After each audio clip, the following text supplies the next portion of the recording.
Esta aula tem como objetivo trazer algumas considerações gerais da prova discursiva do concurso do CNU. Então sejam todos bem-vindos e vamos juntos entender alguns apontamentos da Fundação Sesgran-Rio e também como a banca deve se comportar ao longo da correção. Ou seja, aquilo que você tinha que observar no que refere à questão da estruturação e até mesmo na questão do domínio da língua. Vale observar que não é intuito dessa aula fazer uma análise mais profunda no que refere ao conteúdo, seja do bloco 3, do bloco 4, 5 ou bloco 7, que foram os blocos que nós preparamos os alunos com minha redação aprovada. Então, para a gente começar, eu quero apresentar alguns questionamentos que apareceram, seja de alunos, seja no próprio perfil do Instagram ou até mesmo aqui no YouTube, que refere à questão de linha, a questão de título, a questão da paragrafação. Eu posso ser eliminado se eu esquecer de falar de um tópico? Eu acredito que eu tive um excelente domínio do tema, mas eu não usei conectivos, eu posso ser eliminado? Eu tive um domínio mediano do tema porque eu esqueci de falar de um aspecto. Então, todas essas dúvidas eu vou esclarecer a partir desta aula. Então, para a gente começar, número de linhas. Esse quesito aqui eliminou, sim, alguns candidatos. E vale observar que o edital fala, obterá nota 0 na questão o candidato que tem 3 situações. Der a resposta a lápis, der a resposta com número de linhas inferior ao mínimo estabelecido, fugir do tema. Vale lembrar que no enunciado da prova estava, aqui tem um exemplo, a indicação, texto contínuo, já explico o que é contínuo, de 35 a 40 linhas. Então, sim, quem fez 32 linhas, 30 linhas, 28 linhas, será eliminado. O edital não trouxe, anteriormente, ele não trouxe a quantidade. Ele avisou que a quantidade seria direcionada no enunciado da prova. Então, essa questão do número de linhas, ela foi algo que pegou muitos candidatos aí, que não tiveram esse tratamento. Vocês do Minha Redação Aprovada, tenho certeza que tiraram de letra, até porque nós trabalhamos de forma incisiva a maioria dos textos com 40 linhas. Por que nós fizemos isso? Porque a prova do IPEA já trouxe essa determinação de 40 a 45, embora do CNU diminuiu um pouquinho, e trouxe também a palavra contínuo, que não é um termo muito comum. O que é um texto contínuo? Algumas pessoas me perguntaram, Camila, o que é um texto contínuo? É um texto escrito com parágrafos, um texto em prosa, em que você tem uma argumentação ali construída no teor do texto, uma continuidade, um início, um meio e um fim. Não é um texto em tópicos, não é um texto em verso, não é um texto construída a partir de um esquema. Eu achei que era um texto que tinha um parágrafo e ia direto. Não é isso. O texto do CNU, a discursiva do CNU, esperada pela banca, é um texto com vários parágrafos. Até porque ela coloca lá no edital a necessidade, quer ver? Eu já te mostro aqui. Eu tô com um print do edital, inclusive no que tange aos critérios de correção, e ela fala da necessidade de ter aqui, introdução, desenvolvimento e conclusão no que refere ao uso do idioma e no que refere também ao valor total da questão, a proficiência aqui dos aspectos textuais. Então, 50% da nota era direcionada a conhecimento específico, 50%, e 50% quanto ao uso do idioma e ao uso dos aspectos textuais. Eu já trago também mais informações sobre isso, porque tem algumas pessoas que acharam que meu conteúdo foi mediano, tô fora do jogo? Não, vale 50%. Eu esqueci de fazer entrada de parágrafos, tô fora do jogo? Também não, 50% no quesito estrutura. Então vem comigo. Texto contínuo, já mencionei. A necessidade precisa de parágrafos? Precisa. Por quê? Por conta dessa indicação que eu acabei de mencionar. Introdução, desenvolvimento e conclusão. Além disso, é importante a gente ter a clareza que a prova discursiva ela foi organizada por tópicos. Então, qual é a maior regra quando se tem um texto organizado por tópicos, seja estudo de caso, como aconteceu no bloco 4, seja um texto dissertativo expositivo, como aconteceu no bloco 3, 5 e 7, por exemplo. É sequenciar um parágrafo por tópico. Essa é a maior, digamos assim, a maior normativa de todas. E tem que seguir a ordem dos tópicos. Algumas pessoas questionaram, alguns candidatos. E eu troquei. Posso ser penalizado? Pode ser penalizado. Ah, tô fora? Não, não disse isso. Pode ser penalizado. Por quê? Quando a banca entrega uma sequência de tópicos, tem um motivo. Ela espera que o texto entregue obedeça essa sequência. Então, sim, obedecer a sequência, fazer um texto com vários parágrafos aí, era importante, tá? Necessidade de introdução e conclusão. Eu acredito que como ela colocou no edital a necessidade, ela colocou lá nessa parte de critérios de correção, quando ela atribui textos aqui, aspectos textuais, ela fala em aspectos relacionados à norma padrão e textuais. Ela coloca de forma incisiva, introdução, desenvolvimento e conclusão. Então, sim, era importante essa estrutura tripartida, que a gente tem a marcação de um início, a marcação de um fim e a marcação de um meio. Início, meio e fim. Como que a gente consegue isso? Tendo uma introdução sintética, que traga uma contextualização, depois a distribuição dos tópicos dentro do texto, no desenvolvimento e uma conclusão. Camila, mas você viu o bloco 4? 5 tópicos, tá? 5 tópicos. Sim, de fato, era algo mais difícil de se construir um texto ali com 7 parágrafos em 40 linhas. Então, o que a gente entende? A banca vai avaliar essa ideia de início. Pode ser que, ao fazer a introdução, o candidato colocando ali a resposta do primeiro tópico, mas marcando uma contextualização geral do tema e dentro desse parágrafo já dando ali a primeira resposta do primeiro tópico, pode ser sim que a banca considere. Mas é importante a gente ter essa clareza que ela pediu, que ela solicitou via edital essa marcação do início, meio e fim. Então, para os candidatos e alunos que estavam ali no bloco 3, 5 e 7, com 3 tópicos, a introdução e a conclusão, eu acredito que era o caminho melhor a ser seguido, sim. Um parágrafo específico para a introdução, um parágrafo específico para a conclusão. Pois bem, além dessa questão do parágrafo, da necessidade de introdução e conclusão, mencionei a necessidade dos tópicos. É obrigatoriedade de comentar todos os tópicos. Eu precisava discutir todos os tópicos? Sim, era obrigatório. Todos os tópicos precisavam ser abordados. Ainda que você tivesse um conhecimento menor a respeito do tópico 1, por exemplo, tinha que abordar. O examinador, quando ele for olhar o seu texto, ele vai buscar a resposta de todos os tópicos. Então, se eu não fiz um tópico, eu estou fora do jogo? Também não disse isso. O que acontece? 50% da nota é conteúdo.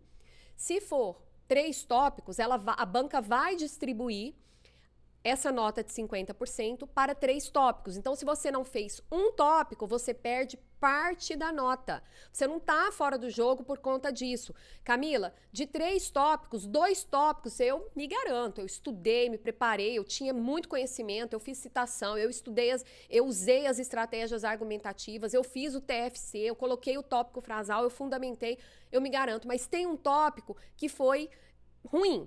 Eu dei uma embromada ali, eu sabia alguma coisa e dei uma embromada. Então, o que você tem que ter clareza? A nota de conteúdo, ela vai ser avaliada por meio dos tópicos, sim.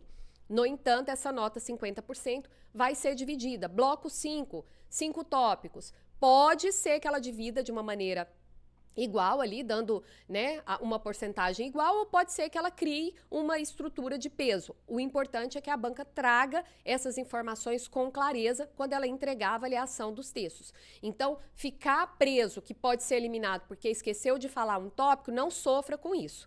Calma, tem muita coisa ainda para a gente poder avaliar, mas que era necessário falar de as solicitações de todos os tópicos, isso era necessário. Conteúdo mediano, estou eliminado?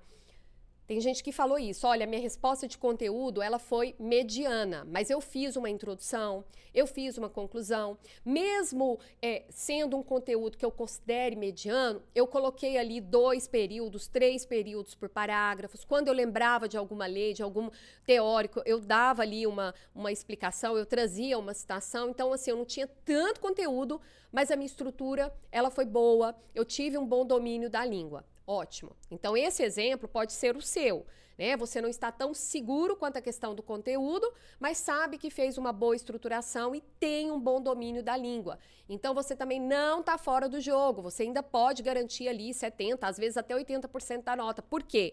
Porque 50%, volto aqui, ó, eu falo com base no edital, 50% da nota conhecimento específico e 50% da nota idioma e aspectos textuais. Então, isso não invalida a sua prova, se o seu conteúdo for mediano. E, às vezes, pode, sim, ter ainda um 80% da nota. Por quê? Porque você se salva na estrutura e se salva nos aspectos gramaticais. Depois disso, tem a questão dos critérios de correção, que eu já mencionei aqui, né? São praticamente 2 critérios que se subdividem, um deles, em 2 aspectos. E tem a questão do estudo de caso. Camila, eu cheguei ali para fazer o estudo de caso, isso aqui no bloco 4, tá? Vou pegar aqui o exemplo já do bloco 4, para a gente poder ver como que a banca organizou. Ela trouxe aqui uma situação hipotética que requer aí esse olhar para esse problema apresentado.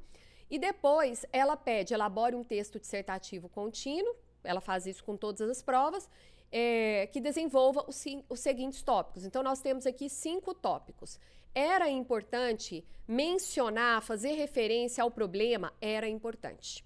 Quando a banca apresenta a proposta via estudo de caso, ela espera que no primeiro parágrafo haja uma contextualização do tema. Ah, eu preciso repetir tudo. Não! Contextualização do tema. Nós vimos isso na prática dentro do Minha Redação Aprovada. É uma síntese.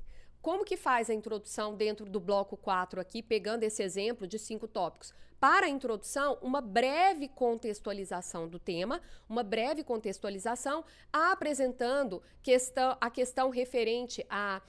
Tinha que aparecer ali nesse contexto a insalubridade, referente a uma gestante, uma mulher, né, que convive ali nesse período de gestação com questão de atividades insalubres. Então, a gente tem um problema aqui apresentado e vale falar também durante da fase da lactação e se esse atestado médico aí, né, aqui tem, a mesma gestante indagou sobre o exercício do seu trabalho durante a lactação, tendo-lhe sido informado que, nesse caso, seria indispensável o atestado médico que recomendasse o distanciamento. Então, a gente tem um problema aqui para ser resolvido. Então, essa contextualização, levando em consideração esses detalhes, pode sim aparecer. Mas como a gente tem muitos tópicos aqui para responder, o candidato tinha muitos tópicos para responder, pode sim ser uma contextualização mais sintética. Mas é importante contextualizar, por quê? Porque na hora que vai responder o tópico já prevê essa contextualização. O que é uma atividade insalubre, o que a caracteriza. Depois, argumentação consistente se há proteção adequada à mulher. Então, para você falar há proteção adequada à mulher, não há proteção adequada à gestante, comentar essa questão da empregabilidade das mulheres, se essa proteção à mulher, ela segue aí os princípios, né, da igualdade perante a Constituição Federal. Então, assim, de forma aleatória, eu estou jogando aqui alguns tópicos, precisaria, sim, de uma breve contextualização no início. Camila, eu só fiz assim, ó, mediante o caso apresentado. Já vale? Já vale como uma indicação que você tem uma situação hipotética para ser trabalhada. E aí, ao longo dos tópicos, é bom trazer a recuperação das palavras-chave. Isso é válido não só para o bloco 4. Então, o início dos parágrafos, por exemplo, você vai conceituar aí a atividade insalubre. É isso que é solicitado. O que é uma atividade insalubre? O que a caracteriza? Então, você vai conceituar e caracterizar. Então, sim, só chegar e jogar ali, pode até ser que o examinador entenda que você vai responder o tópico, mas às vezes fazer essa recuperação é crucial para o seu texto ter mais clareza, tá? Então, esses apontamentos de ter esse cuidado na hora de escrever o texto com a estrutura pode ajudar muito na hora da correção. Por quê? Porque você vai entregar um texto mais claro, mais coerente, mais coeso, e aí parte da nota diz respeito a essa questão. Pois bem, essas foram as perguntas gerais, que foram solicitadas. Se você tem mais alguma pergunta nesse aspecto mais geral, pode colocar aqui no comentário que eu vou te responder. E eu quero também trazer aqui uma breve observação. Nós falamos aqui do texto da prova discursiva do bloco 4. Nós trabalhamos questões de salubridade, questões do trabalho da mulher, não trabalhamos de forma precisa esse tema, mas o mais importante é o candidato, o aluno, o nosso aluno do Minha Redação Aprovada, ter condição de falar sobre vários temas possíveis. Em nenhum momento eu vou vir aqui, seja no curso, seja no canal do YouTube, falando que o meu curso, que a minha preparação acerta tema. Eu não trabalho nessa perspectiva. Eu trabalho com a perspectiva de ensinar os meus alunos a escrever sobre qualquer tema. E quando a gente acerta, ficamos extremamente felizes ali, né? Quando eu acerto o tema, me sinto mais uma vez, assim, realizada. Ensinei a estrutura, ensinei vários assuntos e ainda acertei. Preparei de uma forma incisiva, mas não é obrigação acertar tema. Eu não tenho esse compromisso, eu não faço esse compromisso ali ao longo da preparação. Mas aqui para o bloco 3, o tema maior, essa questão das mudanças climáticas dentro desse contexto, foi trabalhado. É um tema que foi trabalhado dentro da plataforma de correção. Então, é um tema previsível, sim, a questão discursiva para o bloco 3. Nós trabalhamos, salvo engano, vocês podem olhar depois na plataforma, o tema 17. Então, aqui a gente tem algo previsível quando se pensa em bloco 3, no que refere à questão da mudança climática, pegando aqui a política nacional sobre mudança climática, dentro de um contexto apresentado, né, em que a gente tem aí todos os recordes de temperatura do planeta foram rompidos, 2023 é o ano mais quente dessa história, então a gente tem aqui a necessidade de discorrer com base em 3 tópicos. Qual é a estrutura esperada aqui? Já que temos 3 tópicos, o examinador provavelmente espera uma introdução, um parágrafo por tópico e uma conclusão. Um tema bom de ser trabalhado para aquelas pessoas que se dedicaram a estudar essas possibilidades dentro do bloco 3. Aqui a gente tem a questão do dilema entre política pública de um país no contexto da chamada tragédia dos bens comuns ou simplesmente tragédia dos comuns, que talvez tenha sido um tópico em que o candidato tenha ficado com mais dificuldade, mas no geral é um tema que foi bastante previsível aí, pensando em bloco 3. Bloco 5, mais previsível ainda.